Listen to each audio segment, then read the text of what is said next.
오늘 스가랴서를 가지고 말씀을 함께 준비하며 함께 나누려고 했습니다.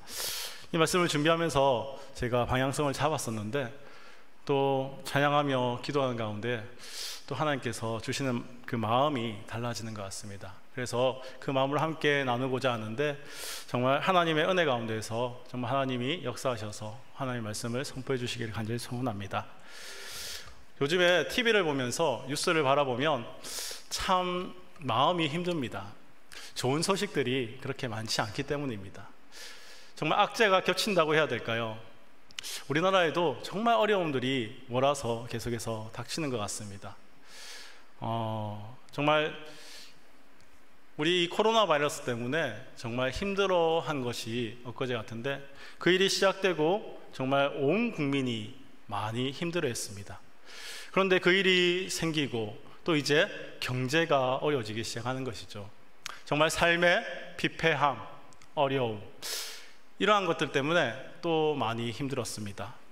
그런데 그 이외에도 들리는 소문들이 좋은 소문들은 별로 없습니다. 북한과의 관계도 그렇습니다. 정말 평화가 잘 유지되어지는가 하면 또다시 또 그런 전쟁과 그런 어려움들이, 그런 두려움들이 우리에게 다가오게 되는 것 같기도 합니다. 더군다나 얼마 전에는 교회를 또 향한 그러한 어려움들이 있었죠. 코로나로 인해서 모이지를 못하게 하고 더욱더 특별히 이 교회를 향해서 그러한 제재들이 이러한 모습들을 보게 됩니다. 또 얼마 전에는 엄청난 비로 인해서 많은 지역들이 어려움을 겪게 됩니다. 이러한 모습들을 바라보면 마음이 위축되어지는 것 같습니다. 왜 이런 일들이 일어날까?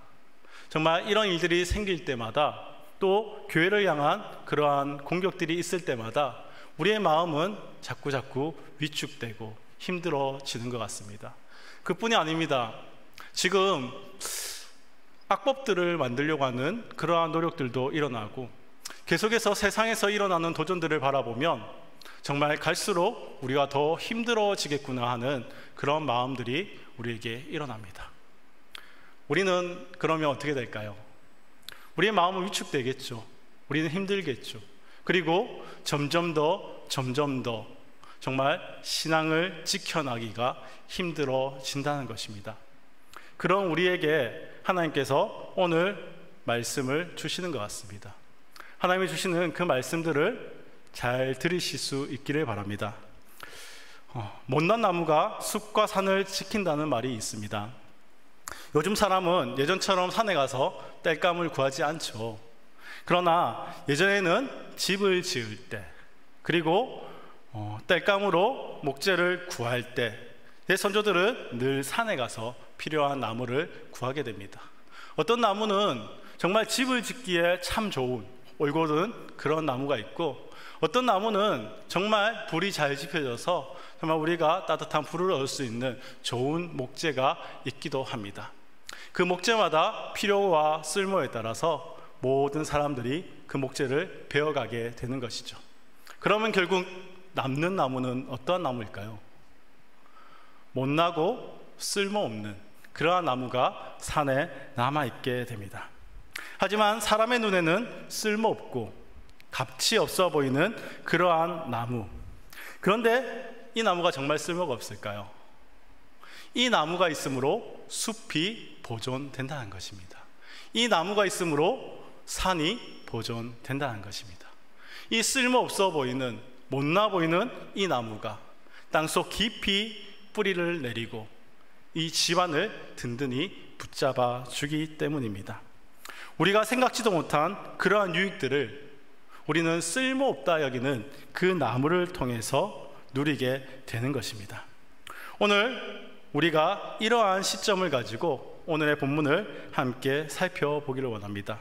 먼저 이러한 쓸모없어 보이는 그러한 나무를 통해서 하나님께서 유익을 얻게 하는 이러한 비유는 우리 성경에도 등장합니다. 디모데후서 2장 20절과 21절을 보면 이렇게 말합니다. 큰 집에는 금그릇과 은그릇뿐 아니라 나무그릇과 질그릇도 있어 귀하게 쓰시는 것도 있고 천하게 쓰는 것도 있나니 그러므로 누구든지 이런 것에서 자기를 깨끗하게 하면 귀히 쓰는 그릇이 되어 거룩하고 주인의 쓰심에 합당하며 모든 선한 일에 준비함이 되리라. 여기서 바울이 말하고자 하는 의도가 무엇일까요? 큰 집에는 금그릇, 은그릇, 나무그릇, 질그릇이 있는데 사용 용도가 모두 다 다르지만 먼저 중요한 것은 깨끗하게 준비된다면 주인이 쓰기에 합당한 그릇이 되고 쓸모없는 그릇이 없다라고 우리에게 교훈하며 말씀해 주시는 것이죠.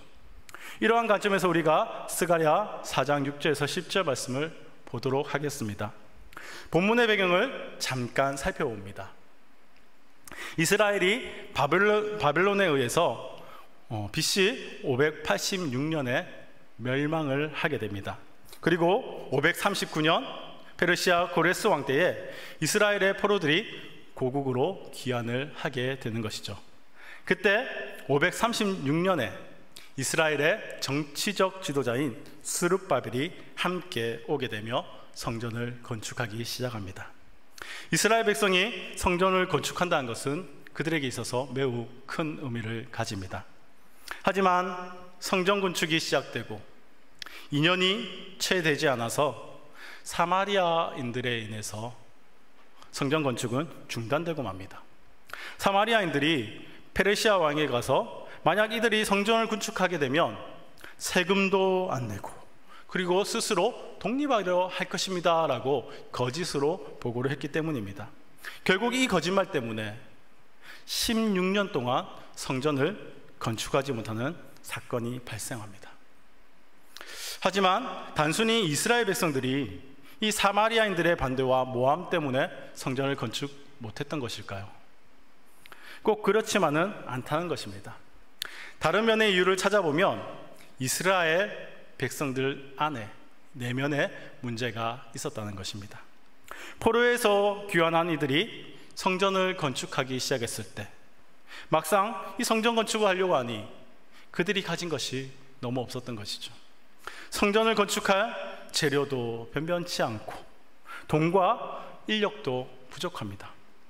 또한 이전에 솔로몬 성전을 생각해 볼 때에 지금 그들이 지으려고 하는 성전은 어떠합니까? 너무나 초라하고 너무나 없어 보였기 때문입니다. 여러분, 솔로몬 성전을 건축할 때 그 성전을 아십니까? 솔로몬은 이 성전을 건축하는 데에 정말 많은 애를 썼습니다. 다윗 왕 때부터 이 성전을 건축하기 위한 재료들을 모아두었습니다. 인력도 풍부했지요. 많은 것을 가지고 정말 화려하게 이 성전을 건축할 수 있었을 것입니다. 그런데 지금의 건축하려는 그 모습을 보니 너무나 초라해 보이는 것입니다. 과연 이렇게 초라하고 보잘것없는 이 성전 가운데 과연 하나님이 임재하실까? 이러한 생각들이 들 수도 있다는 것이죠. 이러한 이스라엘 상황을 에스라서 3장 12절은 이렇게 말합니다.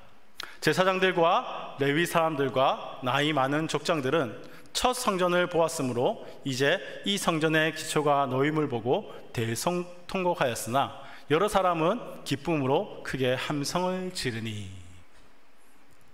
신학자 가운데는 여기에서 말하는 이 통곡을 바라보는 관점들이 조금씩 다릅니다.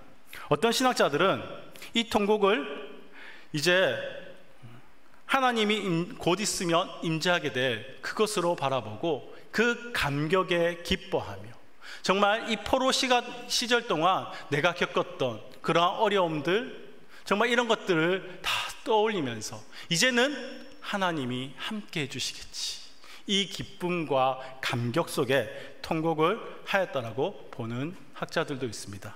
또 어떤 학자들은 이 다른 마음을 가졌다 표현합니다. 솔로몬의 그 성전의 영광을 보았기에 지금 초라하고 보잘것없는 이 성전을 바라보며 마음 아파하며 통곡했다라고 보는 학자들도 있다는 것입니다. 저는 이 두 가지의 마음이 다 있지 않을까 생각합니다. 어떻게 보면 정말 이제 다시 하나님께서 우리 백성 가운데 함께 해주시겠구나 하는 그 기대와 감격 속에 울음을 우는 자들도 있었을 것이며, 어떤 자들은 정말 과거에는 그래도 우리가 이래야 했는데, 정말 우리가 화려하고 정말 우리가 잘 나갔었는데 지금 이 초라함을 바라보며 정말 안타까워하며 통곡하는 자들도 있지 않았을까 생각합니다. 이스라엘의 백성들의 마음에는 이러한 마음들이 저마다 있었다는 것입니다. 몇몇 사람들에게는 이런 마음들이 있었다는 것이죠. 과거에는, 그래도 왕년에는 그래도 잘 나갔는데, 조금 우리가 살았는데, 이러한 마음들이 조금씩 내면의 문제들을 만들었던 것은 아닐까요? 이스라엘 백성들은 사마리아인들의 방해와 자신들의 이 초라한 모습으로 인해 이 성전 건축에 대한 의지가 점점 수그러들고 이 성전 건축을 포기하기 시작하는 것입니다. 그래서 아직은 때가 아니다라고 말하는 것이죠. 아직은 우리가 없으니까, 아직은 우리가 부족하니까, 아직은 때가 아니다라고 스스로 변명하는 것입니다. 그러면서 더 나은 처지가 되기를 기다리는 것이죠. 그러나 사랑하는 성도 여러분, 이것을 알고 계십니까? 영적인 것에 관심이 없어지게 되면 결국은 육신의 것과 현실을 쫓아 살아가기에 바빠진다는 것입니다. 그리고 그렇게 현실과 육신의 것을 쫓아 살다 보면 더욱더 그곳에 빠져들게 되고 만족함을 가지지 못하며 결국은 영적인 것에 눈을 다시 돌릴 수 없게 된다는 것입니다. 학개서 1장 3절과 8절에 이렇게 말합니다. 여호와의 말씀이 선지자 학개에게 임하여 이르되 이 성전이 황폐하였거늘 너희가 이때에 판벽한 집에 거주한 것이 옳으냐. 그러므로 이제 만군의 여호와가 이같이 말하노니 너희는 너희의 행위를 살필지니라. 너희가 많이 뿌릴지라도 수확이 적으며 먹을지라도 배부르지 못하며 마실지라도 흡족하지 못하며 입어도 따뜻하지 못하며 일꾼이 싹을 받아도 그것을 구멍 뚫어진 전대에 넣음이 되느니라. 만군의 여호와가 말하노니 너희는 자기의 행위를 살필지니라. 너희는 산에 올라가서 나무를 가져다가 성전을 건축하라. 그리하면 내가 그것으로 말미암아 기뻐하고 또 영광을 얻으리라. 여호와가 말하였느니라. 성전 건축의 소망이 사라지기 시작했습니다. 영적으로 감각이 둔해지기 시작합니다. 그러니 현실의 필요에만, 육신의 것에만 정말 관심을 쏟고 그것을 쫓아 살아가기에 급급하기 시작하다는 것입니다. 그러니 어떻게 됩니까? 그러니 먹어도 배부르지 못하고 마실지라도 흡족하지 못합니다. 육신의 것을 아무리 쫓아 살아봤자 정말 구멍 뚫어진 전대에 넣는 것과 같이 될 뿐입니다. 나름 처지를 개선해서 정말 하나님께 다시 영광 올려드려야지, 그렇게 생각해도 결국 만족을 얻지 못하고 결국은 육신의 것을 쫓아 살다 끝이 난다는 것입니다. 즉 영적인 문제가 생기게 되면 우리는 이 영적 문제를 먼저 해결해야 합니다. 그러면 하나님께서 기뻐하시고 영광을 얻게 되는 것입니다.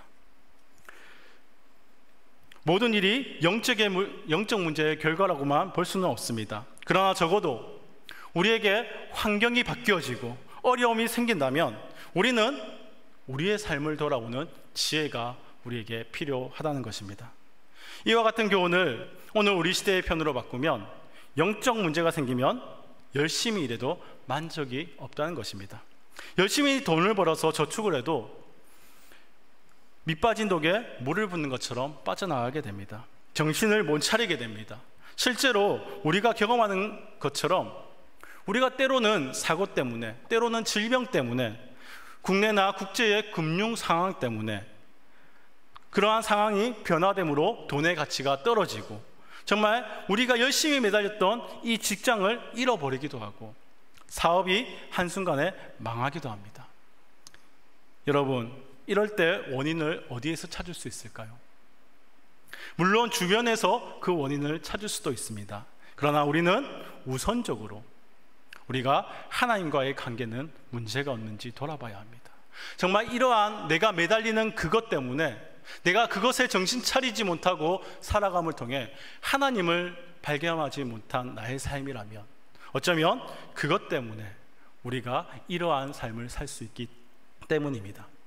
학개 선지자는 그 원인을 이렇게 말합니다. 1장 9절 말씀입니다. 학개서 1장 9절 말씀에 이것이 무슨 까닭이냐? 내 집은 항폐하였을 때 너희는 각각 자기의 집을 짓기 위하여 빨랐음이라. 그들이 만족하지 못하고 살아가고 정말 정신없이 육신의 것만 쫓아갔던 그 이유는 영적으로 둔감하며 자신의 욕심에만 관심을 가졌기 때문입니다. 그러니 결국 만족도 없이 허무한 그러한 시절을 보내게 되었던 것입니다. 지금 이스라엘이 그렇다는 것입니다. 그들 안에 내부적인 문제, 영적인 문제가 생기니 사마리아인의 방해가 일어났을 때에 이것이 원인이다라고 핑계대며 스스로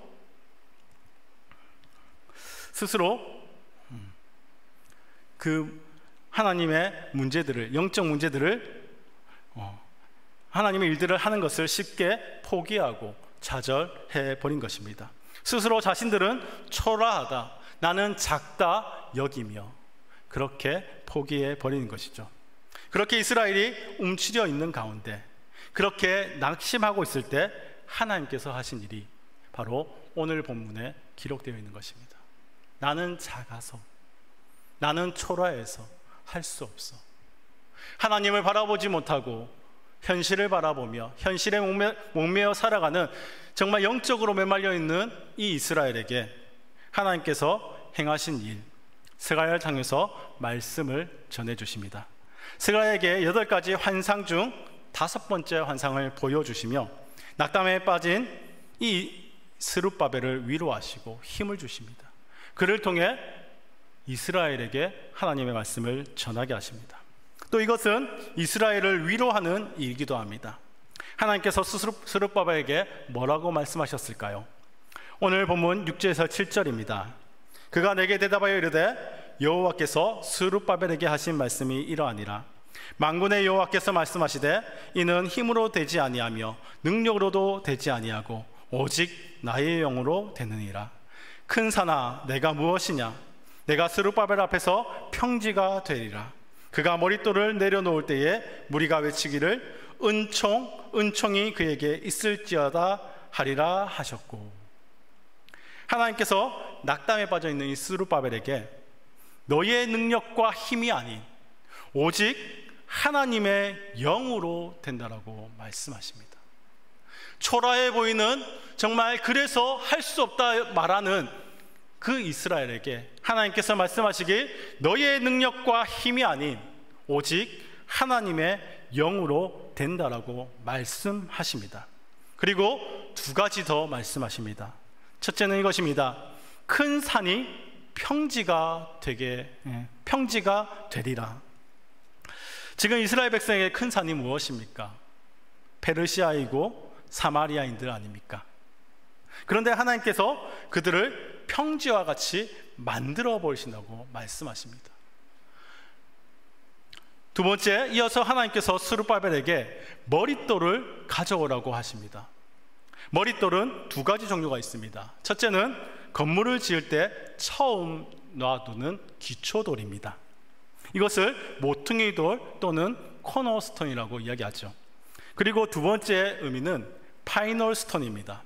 이것은 건물을 모두 다 짓고 나서 마지막에 놓는 돌. 그래서 연역을 기록하고 건물의 이력을 기록해서 놓아두는 돌. 이것을 놔두면 완성되는 그러한 돌입니다. 그런데 하나님께서 스룹바벨에게 가져오라고 한 돌은 바로 이 파이널 스톤입니다. 마지막 머릿돌을 가지고 오라는 것이죠. 여러분 한번 생각해 보십시오. 이제 성전 건축을 시작했습니다. 기초를 놓고 중지가 되어 있습니다. 그런데 하나님께서 마지막 돌, 파이널 스톤, 그 머릿돌을 가지고 오라고 말씀하고 있는 것입니다. 그리고 이러한 말이 이어집니다. 그가 머릿돌을 내놓을 때에 무리가 외치기를 은총이 그에게 있을지어다. 하나님께서는요, 이 스룹바벨에게 요구하셨던 이 머릿돌을 때로는 우리의 삶 속에서도 요구하십니다. 믿음이 요구되어지는 상황 가운데 너희는 되어질 것을 믿고 이 머릿돌을 가지고 오라라고 우리에게 말씀하시기도 합니다. 지금 이 스룹바벨에게 요구하시는 것이 그것입니다. 되어진 줄 믿고 이 머릿돌을 가지고 나아오라는 것이죠. 하지만 문제는 여기서 끝나지 않습니다. 하나님께서 우리에게 믿음을 주시지만 사단은 우리에게 또 이렇게 공격하며 말하기도 합니다. 10절 말씀을 보면 또 다른 사건이 등장하는 것이죠. 주위에 있는 사람들이 이렇게 말합니다. 작은 일의 날이라고 멸시하는 자가 누구냐. 지금 그들이 성전을 건축할 때에 그들을 멸시한다는 것입니다. 비아냥거린다는 것입니다. 어떻게 보면 이렇게 말할 수도 있습니다. 아직 성전의 기초도 완성되지 않았는데 머릿돌을 가져온다고? 이스라엘 백성에게 비아냥거리지 않을까요? 그러나 이러한 상황 속에서도 이러한 말씀을 기억해야 합니다. 학개 2장 4절 말씀입니다.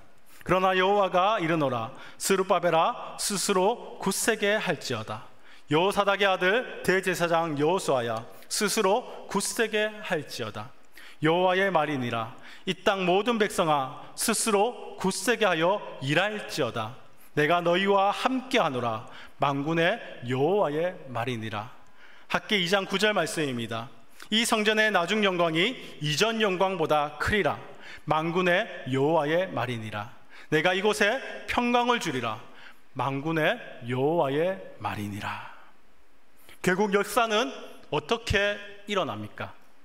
삶에서 작고 크고 환경이 좋고 나쁘고의 상황이 아니라 내가 능력이 있고 없고의 결과가 아니라 하나님의 영이 일하기 시작할 때 역사가 일어난다는 것입니다. 그러니 우리는 하나님께 시선을 두고 하나님께 집중해야 합니다. 말씀의 결론을 맺습니다. 여러분, 벼룩 이야기에 대해서 들어보신 적이 있으십니까? 벼룩은 자신의 몸에 비해서 몇 배나 높게 뛸 수 있는 그러한 특징을 가지고 있습니다. 그래서 어느 학자가 벼룩을 유리병 속에 넣어둔 뒤에 뚜껑을 닫았습니다. 그리고 벼룩이 뛰는 것을 관찰하니 벼룩이 자신의 머리가 뚜껑에 닿지 않는 만큼 그만큼만 뛰더라는 것이죠. 그래서 실험자가 이제 이 뚜껑을 열어두었지만 이 벼룩은 그곳을 벗어나지 못하게 되는 것입니다. 그래서 다시 한번 실험을 하게 됩니다. 알코올 램프에 유리병을 가열하게 되는 것이죠. 그리고 뚜껑을 열어두었더니 벼룩이 죽지 않으려고 그것을 띄어 나가더라는 것입니다. 결국 상황이 닥치니 벼룩이 그 상황을 뛰어넘으려 한다는 것입니다. 또 코이의 법칙이라는 것이 있습니다. 코이라는 물고기가 있는데 이 물고기의 특징은 어느 곳에 키우는가에 따라서 크기가 달라진다고 합니다.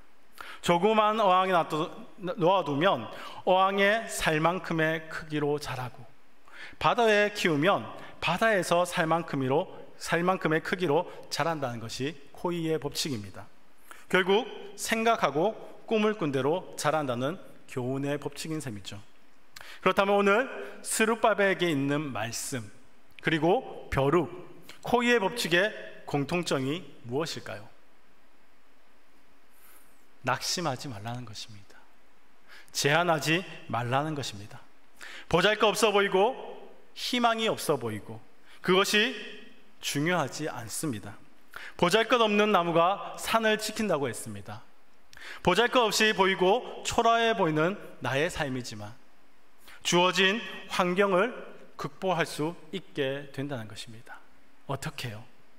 하나님이 내 삶에서 일할 때, 하나님이 나와 함께 하실 때 역사는 일어납니다. 스룹바벨과 이스라엘 백성들은 사마리아의 방해 그리고 이전의 영광보다 초라해진 그 모습 때문에 좌절하고 낙심합니다. 그러나 하나님은 그 초라해 보이는 이스라엘로 하나님의 영광스러운 성전 건축을 완성하게 만드셨습니다. 하나님은 하나님의 백성, 하나님이 선택한 하나님의 자녀들을 통해서 일하십니다. 우리가 보잘것없어 보이고 비록 우리가 초라해 보일지라도 하나님은 우리를 들어 하나님의 영광스러운 일들을 이루어 가신다는 것입니다. 너무 어려운 시대를 살아갑니다. 하나님을 믿고 신앙생활을 한다는 것이 너무나 어려운 시대입니다. 좌절하고 낭망할 수 있습니다. 나의 능력은 작아 보이고 정말 세상의 힘은 거대해 보입니다.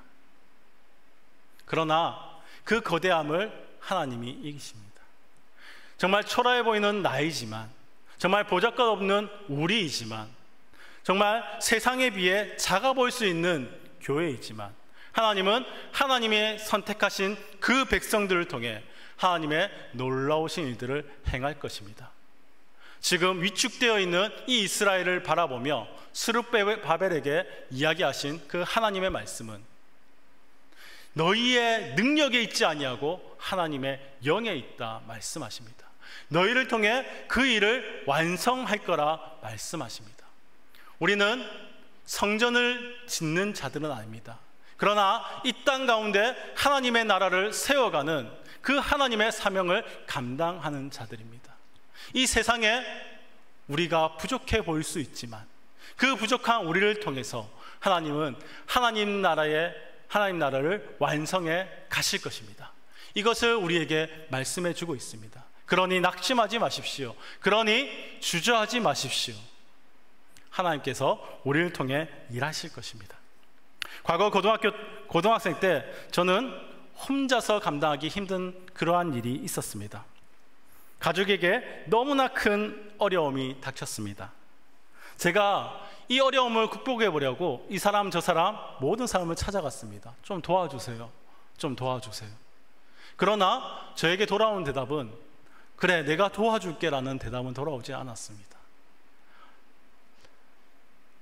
나도 조금 힘드니까 해줄 수 없다는 것이죠. 늘 하는 말은 나도 기도할게, 힘내, 기도할게. 그러나 그 말들이 제게 위로가 되지 않았습니다. 전혀 어떠한 위로가 되지 않았습니다. 제가 할 수 있는 일이 무엇일까요? 기도밖에 없었습니다. 하나님 앞에 나아가서 기도했습니다. 하나님, 왜 저에게 이러십니까? 나는 정말 하나님을 열심히 믿는 죄밖에 없는데 하나님 내게 왜 이러십니까? 그 기도가 조금씩 바뀌었습니다. 하나님 살려주세요. 하나님 도와주세요. 나는 정말 능력 없어서 이 일을 극복할 수 있는 힘이 없습니다. 하나님 도와주세요. 그렇게 기도할 수밖에 없었습니다. 아무 방법이 보이지 않았지만 정말 그렇게 기도할 때 하나님이 일하심을 보게 되었습니다. 하나님만 바라볼 때 하나님께서 나의 상황을 바꾸시고 사람들을 바꾸어 주셔서 이 일을 극복할 수 있도록 도와주셨습니다. 가장 힘들었던 그 일이 결국은 저의 간증이 되었습니다. 초라해 보이는 나이지만 하나님께서는 나와 함께 하셨고 나를 통해 일하셨고 결국 그 힘든 일을 통해 하나님의 영광이 드러날 수 있도록 간증의 그 일들을 감당할 수 있도록 하나님께서 행해 주셨다는 것입니다. 하나님은 이렇게 성도가 낙심할 때 함께 위로해 주시고 새 힘을 허락하시는 분이십니다. 사랑하는 성도 여러분, 오늘 혹시 마음속에 어려움이 있으십니까? 혹시 자신이 하는 일들이 잘 되지 않고 내가 초라해 보이고 내가 보잘것없게 느껴지시는 분들이 계십니까? 때로는 우리를 찾아오는 여러 가지 어려움 속에 좌절하고 낙심하게 될 때가 있으십니까? 그럼 오늘 말씀을 기억하시기 바랍니다. 너희는 보잘것없어도 내가 택한 너희를 통해 하나님께서 일하시겠다 말씀하십니다. 믿음으로 반응하시기 바랍니다. 하나님이 이루실 줄 믿고 믿음으로 반응함을 통해 우리의 인생이 정말 값진 인생이 될 수 있기를 간절히 소원합니다. 오늘 말씀을 통해 하나님께서 우리에게 위로하고 힘을 주십니다. 너를 통해서가 아니라 나를 통해 모든 일들이 되어진다라고 말합니다. 우리 모든 민족교회 성도님들께서 정말 하나님의 이 말씀을 기억하며 하나님의 은혜를 간구하고 하나님이 내 삶 가운데 역사하실 것을 기대하며 기쁨으로 살아가는 그러한 일들을 정말 누리시기를 간절히 소원합니다. 또 이 시간이 정말 그 하나님을 간구하는 시간이 될 수 있기를 원합니다. 이 기도의 시간에 여러분의 모든 문제를 하나님께 내어놓고 하나님이 응답해 주실 것을 믿으며 정말 참된 평강을 가지고 돌아가는 그 은혜가 있기를 주님의 이름으로 축복합니다.